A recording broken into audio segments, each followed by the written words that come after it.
अस्सलामुअलैकुम viewers, welcome to today vlog and another video. Hopefully आप सब खैरियत से होंगे।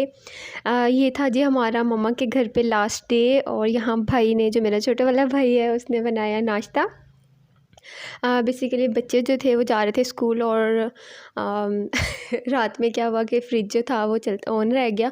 आपको पता है अब मौसम ठंडा है तो बहुत ज़्यादा फ्रिज चलाने की ज़रूरत नहीं होती। तो आटा जो था ना वो फ्रीज़र में था उसको फ्रिज में रखना ही भूल गए, वो बिल्कुल जमा हुआ था। तो फिर भाभी कह रही थी कि चलो ना आज इनको सैंडविच बना देती हूँ, आज पराठा ना खाएं। तो फिर भाई कह रहे थे चलो मैं बनाता हूँ ना नाश्ता। छोटे वाले भाई हैं, में उन्हें कुकिंग करना बहुत अच्छा लगता है। हमने बस नाश्ता किया, उसके बाद यहाँ हमें इनविटेशन आ गया, शादी है जी हमारे रिलेटिव में। तो उसकी मैं पिक्चर क्लिक करके जहान के पापा को सेंड कर रही थी कि शादी आ रही है, तैयारी कर ले। दैन उसके अलावा फिर आज जहान के पापा हमें पिक करने आ रहे थे, क्योंकि कल जो था उन्होंने हमें इन्फॉर्म किया था कि आपका ना स्टिचिंग का काम आ चुका है, तो उन्होंने घर पे ही भिजवा दिया है। अगर वैसे कॉल करते तो मैंने मना कर देती कि नहीं मैं अम्मी की तरफ हूँ, लेकिन उन्होंने घर पे भिजवा दिया। तो अब मुझे स्टिच करना था, मैं वापस नहीं भिजवा सकती थी। तो वैसे मैं भिजवा भी सकती थी, लेकिन मैंने कहा नहीं चलो मैं चलती हूँ। मुझे तकरीबन 2 वीक हो गए हुए हैं, और अल्लाह ताला रहम करे मेरे भाई भाभी पे। और उनका भी अभी तक मतलब डिलीवरी भाभी की नहीं हुई। तो बेस गई तो मैं इसीलिए थी कि उनकी डिलीवरी डेट जो थी ना वो थी 18 थी, फिर उन्होंने 23 जो थी वो डेट दी। तो अभी जो है वो लास्ट डेट उनको 3 दिसंबर जो है वो मिली है।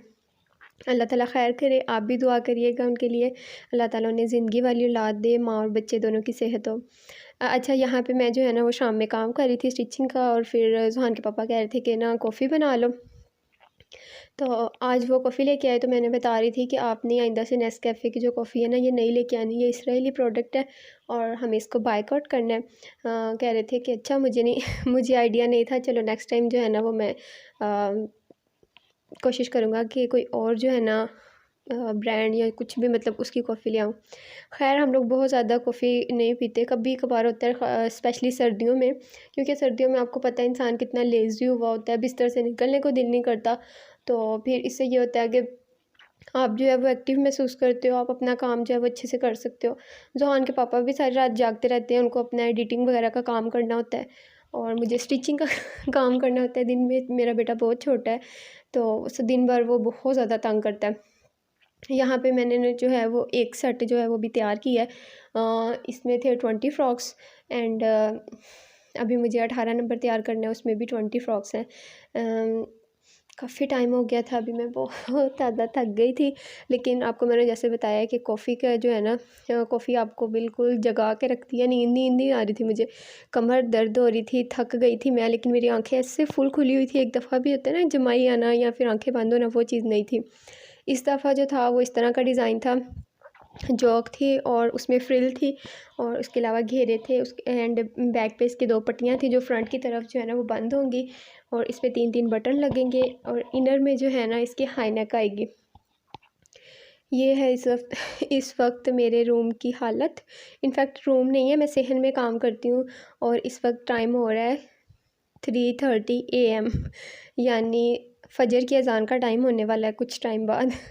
पहले तो मेरा इरादा था अभी मैं सो जाती हूँ, लेकिन फिर मैंने कहा चलो अभी अगर अगर अभी लेट गई ना तो फिर नमाज़ रह जानी है, तो फिर मैं नहीं लेटी। मैंने मज़ीद जो था वो थोड़ा बहुत स्टिचिंग का काम कर लिया, और मेरी हालत चेक करें, बालू बनी हुई सर्दी बहुत ज़्यादा है, सहन इधर बैठ के काम करना बहुत मुश्किल होता है, सर्दी लगती है। अच्छा जी, मम्मा की तरफ से ना मम्मा ने आते हुए साग में दिया था साथ में, तो रात को मैंने जो है ना वो साग का तड़का लगाया था, लेकिन हमने रात को साग नहीं खाया क्योंकि चावल थे, सब वेजिटेबल पुलाव बना हुआ था वो खा लिया। तो अभी जो है ना वो नाश्ते में फिर पराठों के साथ साग जो था वो गर्म किया। उसके अलावा मैंने दराज से ये जो स्टोरेज बैग जो थे वो ऑर्डर किए थे। जैसे ही मैं घर आई फर्स्ट डे तो मैंने ना फुल जो था वो रेस्ट किया था, मतलब स्टिचिंग का कोई काम नहीं किया था, उसके अलावा काम कर रही थी। सफाई वगैरह जो वॉशरूम की होने वाली थी वो की, एंड रूम की थोड़ी सी डस्टिंग वगैरह की, बेडशीट चेंज की। ये जो थे मैंने एक्स्ट्रा कपड़े निकाले थे डिस्कार्ड करने के लिए, एंड सर्दियों गर्मियों वाले जो कपड़े थे वो सारे मैंने ये ग्रे कलर के जो स्टोरेज बैग थे, ये मेरे पास 4 थे, इनमें मैंने फ़िलअप कर दिए। मेरे हस्बैंड के, मेरे बेबी के, सबके अलग-अलग बैग बनाए। एंड उसके अलावा ये जो थे, ये मैंने प्लास्टिक के रैक्स जो थे ये बाय किए थे, दराज थे। इसमें ज़ुहान के पापा के, स्पेशली उनके और मेरे भी ये जो थे ना वो उनकी पैंट्स, उनके ट्राउज़र वगैरह सारे मैंने इस तरीके से इसमें ऑर्गेनाइज़ कर दिए थे। ये बिल्कुल सेपरेट है। वीडियो में भी बहुत अच्छे से कैप्चर नहीं हो पा रहा क्योंकि यहाँ पे प्रॉपर लाइट नहीं है। तो ये जो है, ये वाला रैक ज़ुहान के डैडी का है। उनको जब भी कोई चीज़ चाहिए होगी वो इजीली यहाँ से उनको यानी मिल जाएगी। हर चीज़ मैंने सेपरेट कर दी है। इससे ऊपर वाला जो रैक है वो मेरा, उसमें मेरे कपड़े हैं और अभी मैंने इसको प्रॉपर ऑर्गेनाइज़ नहीं किया। जब मैं करूँगी फिर मैं आपके साथ शेयर करूँगी। वीडियो को लाइक करते। Thanks for watching. Stay connected.